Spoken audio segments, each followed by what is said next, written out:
ఏది ఏవైతేనే మొత్తానికి మన నీళ్ళు చాలా అదృష్టవంతురాలు. అత్తయ్య, వాళ్ళు దాన్ని చేసుకోవడానికి ఒప్పుకున్నారు అనే ఒక ఆనందం తప్ప ఇంకేముంది.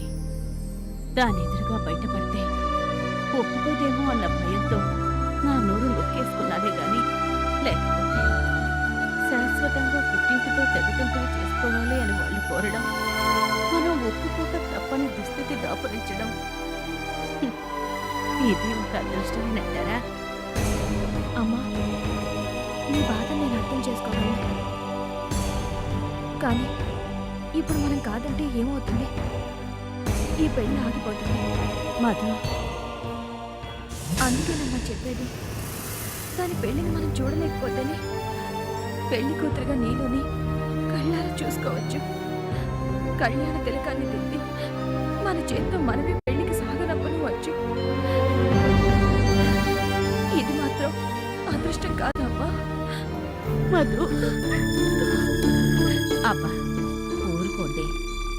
కష్టాలు పడ్డాం, కన్నీళ్లను కడుపులోనే దాచుకుని పైకి మాత్రం నవ్వుతూ బతకడం మనకేమైనా కొత్త? మనం ఏమాత్రం బాధపడుతున్నట్టు కనిపించినా పిచ్చి మొద్దు నీళ్ళు అసలు తట్టుకోలేదే. అత్తయ్య,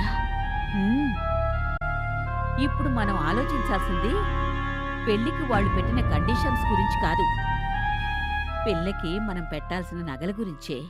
నగలా? నగలా అని అలా ఆశ్చర్యపోతావేమిటే? వాళ్ళు కట్టలు వద్దన్నారని పిల్లని అలా పోసుగా పంపిస్తావా ఏమిటి? మనకున్నంతలోని మన తాహతుని బట్టి ఎన్నో కొన్ని నగలు చేయించి పిల్లని అలంకరించి పెళ్లి కూతుర్లా ముస్తాబు చేసి పంపిస్తే మనకే మర్యాదగా ఉంటుంది. అది నిజమే అత్తయ్య. కానీ దాని ఒంటి మీద తులం బంగారం కూడా లేదు. ఇప్పటికిప్పుడు పెళ్లికి నగలు చేయించాలంటే అంత డబ్బును ఎక్కడి నుంచి తెస్తాం? ఎలా తెస్తాం? అమ్మా, నాన్నగారు రిటైర్ అయితే వచ్చిన డబ్బుని ఆయన స్నేహితుడు మూర్తి గారికి అప్పుగా ఇచ్చారు కదా, ఆ 3 లక్షలు చేతికి అందితే నీలోకి కొన్ని నగలు చేయించొచ్చు.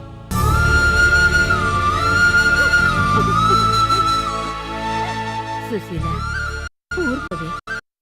ఏం చేస్తాం? ఆ భగవంతుడు మనకి ప్రతిసారి అన్యాయం చేస్తూనే వచ్చాడు. నీలు పెళ్లి విషయంలోనైనా కాస్త దయ చూపించాడు. మనకంతే ప్రాప్తం అనుకుందాం. మధు, నువ్వోసారి ఆ మూర్తిగారింటికి వెళ్ళి రాకూడదు? అలాగే నానమ్మ, ఇప్పుడే బయలుదేరుతాను. నీలుకి పెళ్లి కుదిరిన విషయం అంకుల్తో చెప్పి ఆ డబ్బు గురించి అడుగుతాను. ఆ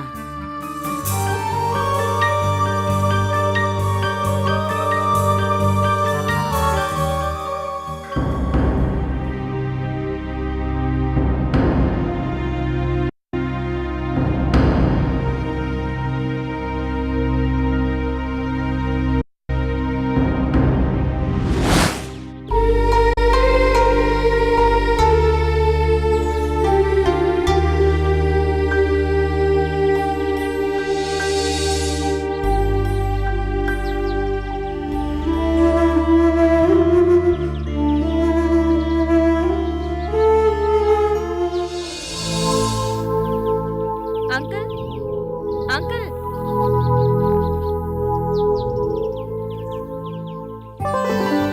ఓ మాధవి, ఝాన్సీరాణి మాధవి, ఏంటమ్మా ఇలా వచ్చావు? అంకుల్, చిన్న పనులు వచ్చాను. అరే, మా ఆవిడ ఇంట్లో లేదు. కూతుర్ని చూసొస్తానని నిన్ననే ఊరెళ్ళింది. అంకుల్, నేనొచ్చింది ఆంటీ కోసం కాదు, మీకోసం. నా కోసమా? ఏం కావాలి? అదే, మా చెల్లికి పెళ్లి కుదిరింది. ఓహో, నీలిమి పెళ్లి కుదిరిందా? శుభం. ఇంతకీ పెళ్లి కొడుకు ఎవరో? చక్రవర్తి అని మీరు వినే ఉంటారు. బిజినెస్ మ్యాగ్నెట్ సుదర్శన్ రావు గారి అబ్బాయి. ఏమిటి, కోటీశ్వరుడైన సుదర్శన్ రావు గారు కొడుకుతోనే?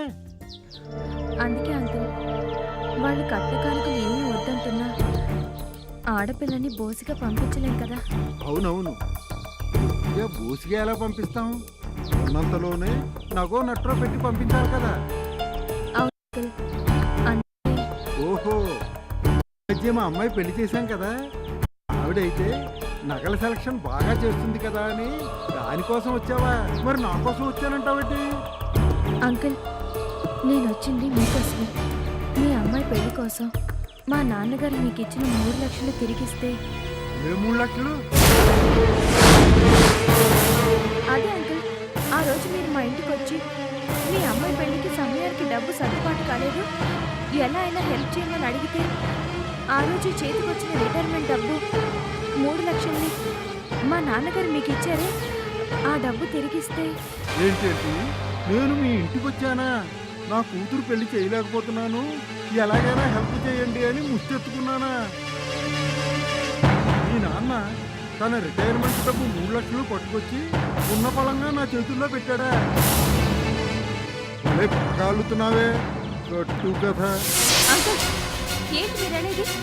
నేను డబ్బు కోసం కట్టుగా తల్లుతున్నానా? నిజం చెప్పండి, ఆ రోజు మీరు మా ఇంటికి రాలేదు, రాలేదు. మా నాన్నగారు మీకు 3 లక్షలు ఇవ్వలేదు. ఇవ్వలేదు. అబద్ధం, మీరు అబద్ధం ఆడుతున్నారు. అబద్ధం ఆడాల్సిన కర్మ నాకేం పట్టలేదు. మీ నాన్న దగ్గర నేను ఎలాంటి డబ్బు తీసుకోలేదు. కాదు, తీసుకున్నారు, అందుకు నేనే సాక్షి. ఈ సాక్ష్యం సరిపోదమ్మా. మీ నాన్న దగ్గర నేను 3 లక్షలు అప్పు తీసుకున్నట్టు సరైన సాక్ష్యం ఏమైనా ఉందా? అదే ప్రామిసరీ నోట్ లాంటిది. ప్రామిసరీ నోటా?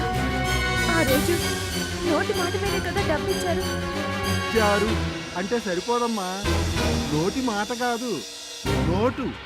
నేను కేవరాలు చేసిన ప్రామిసరీ నోటు ఉంటే చూపించు అంకుల్, ఇది అన్యాయం, మోసం, దగ. అని నువ్వు అరిచినంత మాత్రాన అబద్ధం నిజమైపోదమ్మా. అంటే నేను అబద్ధం ఆడుతున్నానా? ఏమో, ఎవరికి తెలుసు? తిరగ నేర్చిందానివి, బ్రతక నేర్చిందానివి కదా. అంకుల్, ప్లీజ్ అలా మాట్లాడకండి.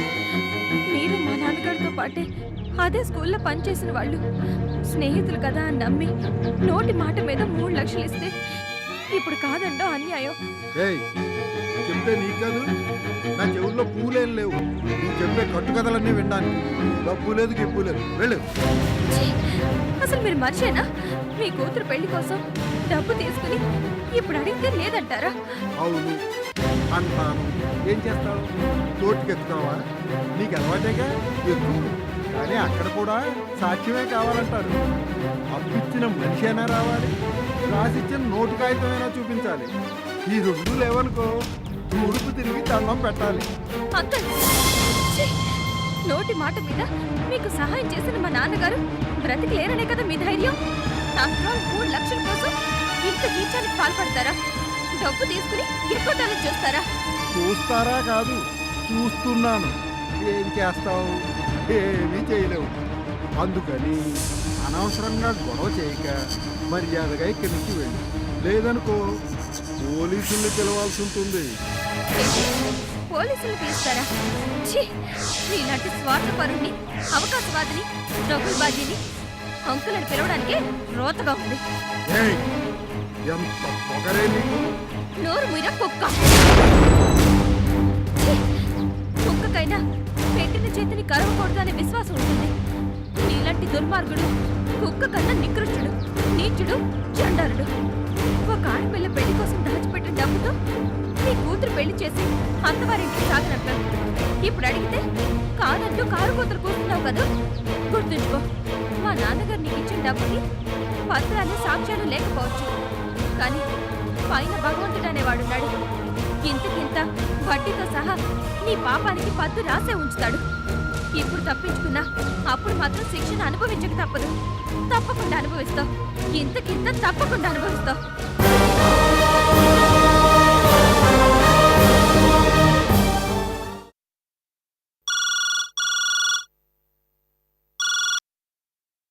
హలో,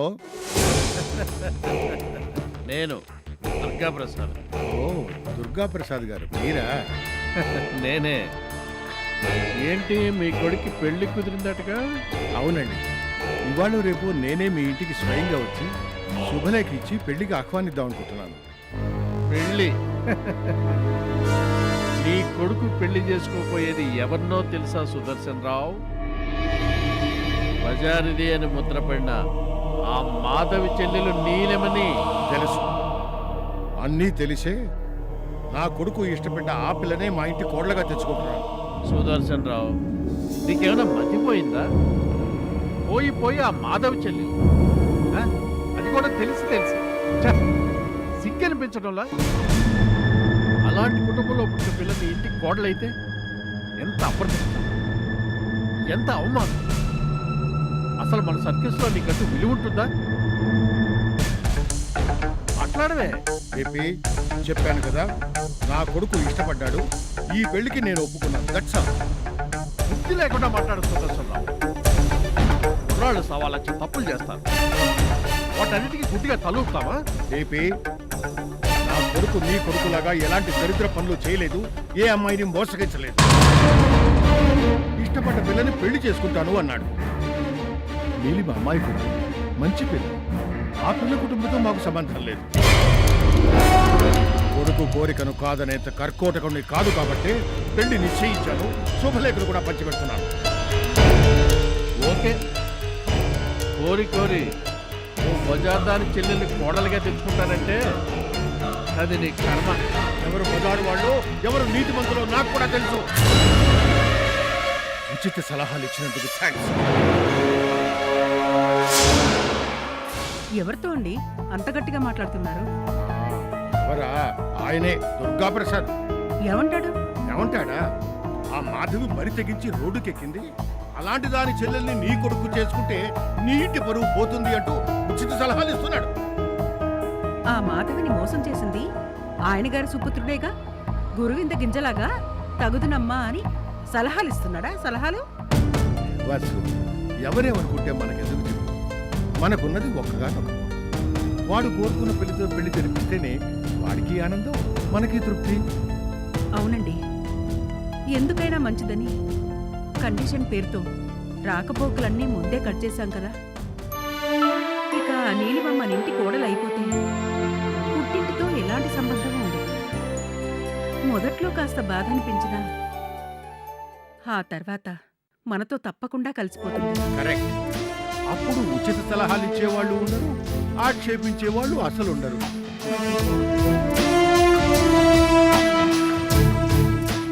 వాడి నోరు పడిపోను, వాడి పిండాన్ని పిల్లులకు పెట్ట. మరీ ఇంత అన్యాయమా? 30 ఏళ్ళ నా కొడుకు కష్టాచితాన్ని పిల్ల ఆగిపోయేలా ఉందని కాళ్ళ వేళ్ళ పడి పసిమాలు తీసుకెళ్ళిన ఆ దుర్మార్గుడు ఇప్పుడు డబ్బిచ్చినట్టు సాక్షి ఎక్కడుంది అంటాడా? నా కొడుకు లేడు కాబట్టి 3 లక్షల డబ్బుని దిగి కూర్చుని నోటుంటే చూపించు అని కారు కొత్తలు కూస్తాడా? వాడు జిమ్మడిపోను, కడుపు కన్నం తింటున్నాడా, గడ్డి తింటున్నాడా? చిచ్చి, వాడు బతుకు చెడా. అందుకే ఆ రోజు వద్దండి అంటున్నా ఆయన నా మాట వినలేదు. నీ మాట ఏంటి? నా మాట విన్నాడు కనుకనా? స్నేహం నమ్మకం గాడిది గుడ్డు అన్నాడు. నోటక్కర్లేదు, నోటి మాటే చాలు అన్నాడు. ఇప్పుడు చూడు ఏమైందో. అందుకే ఏనాడో చెప్పారు, డబ్బు దగ్గర స్నేహితులు లేరు, బంధువులు లేరు అని. మధు, ఇప్పుడేం చేద్దామే? ఆ డబ్బుతో నీళ్ళ పెళ్లికి నగలు చేద్దాం అనుకున్నాం. 3 లక్షల డబ్బు ఎక్కలు ఎగిరిపోయింది. ఇప్పుడు ఎలాగే? అమ్మా, మీరేం బాధపడకండి, ఇంకా టైం ఉందిగా. ఎక్కడో అక్కడ డబ్బు సర్దుబాటు కాకపోదు. 3 లక్షలు కాకపోయినా నగలు చేయించాలంటే కనీసం 1 లక్షకు పైమాటే అవుతుంది. ఇప్పటికిప్పుడు అంత డబ్బుని అప్పుగా అయినా ఎవరిస్తారే?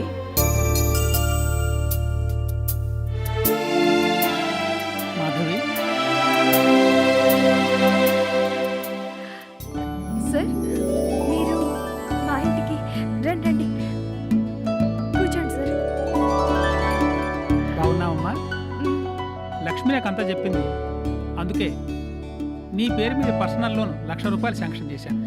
సార్, నేను అప్లై చేయకుండానే ఇప్పటిదాకా అప్లై చేయకపోతే ఏమిటి? ఇప్పుడు అప్లై చేస్తున్నావు. ఇదిగో లోన్ అప్లికేషన్. ఇక్కడ సంతకం పెట్టు, 1 లక్ష రూపాయలు తీసుకో. నీ చెల్లెలి పెళ్లి పనులు సంతోషంగా చేసుకోవమ్మా.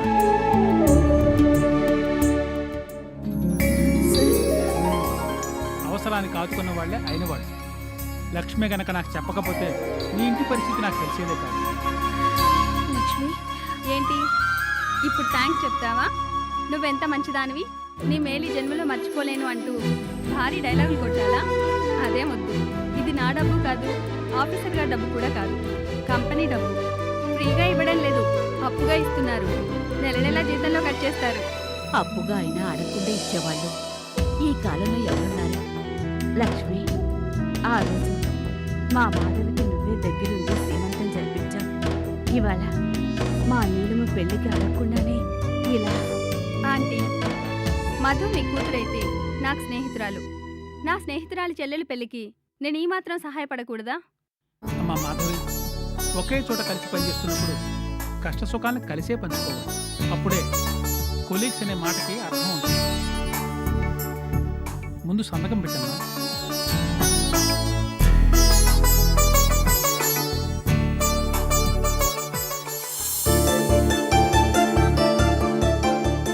మొత్తం 1,00,000 రూపాయలు లెక్క పెట్టుకోమ్మా. అక్కర్లేదు సార్.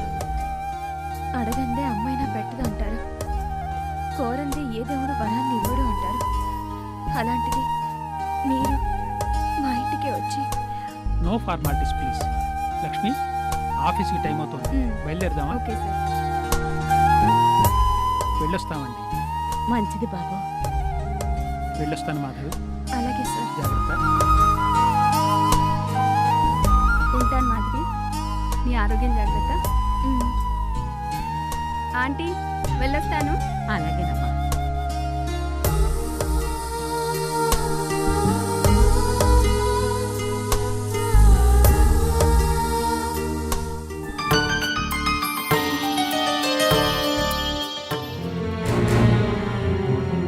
మేనేజర్ గారు, రాజశేఖర్ గారు ఉన్నప్పుడు ఈ కంపెనీ ఎలా నడిచిందో ఇక ముందు కూడా అలాగే నడవాలి. ఏ మాత్రం తేడా రాకూడదు. వస్తే సహించేది లేదు. మన స్టాఫ్ అందరికీ చెప్పండి, కష్టపడి పనిచేయమనండి, ఆ కష్టానికి తగిన ఫలితం తీసుకోమనండి. అంతేకాని సోమరిపోతులకి, పని గుర్తు తిరిగే వాళ్ళకి మన కంపెనీలో చోటు ఉండదని చెప్పండి. Okay. Good morning Swathi. Good morning. ఉదయం చెప్పింది కదా, ఇవాటి నుంచి ఆఫీస్ పని నేర్చుకుందామని. నాకే పని అప్పగించినా సరే సంతోషంగా చేస్తాను. అలా అయితే ఇవాటి నుంచి కంపెనీకి సంబంధించిన బయట పనులన్నీ మీరు చూడండి. అలాగే, కానీ బయట పనులన్నీ అంటే? ఫీల్డ్కి సంబంధించిన ప్రాబ్లమ్స్, మార్కెటింగ్ వాళ్ళతో, ఏజెన్సీ వాళ్ళతో, ట్రాన్స్పోర్ట్ వాళ్ళతో డీల్ చేయడం. ఈ ఫైల్ని స్టడీ చేయండి. ఎవరితో ఎలా మాట్లాడాలో పూర్తి వివరాలన్నీ ఈ ఫైల్లో ఉన్నాయి. అలాగే, ఏదైనా డౌట్ ఉంటే అడుగుతాను. ఓకే.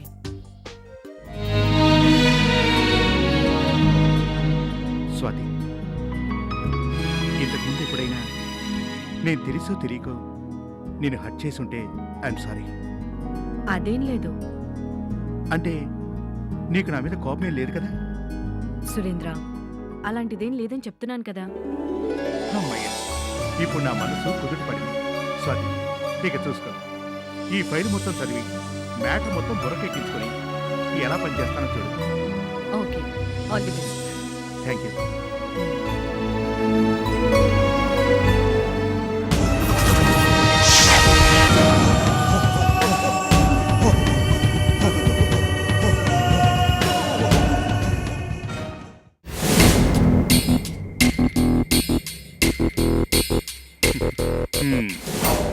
మీకు చాలా స్పీడ్ ఎక్కువ అనుకుంటాను.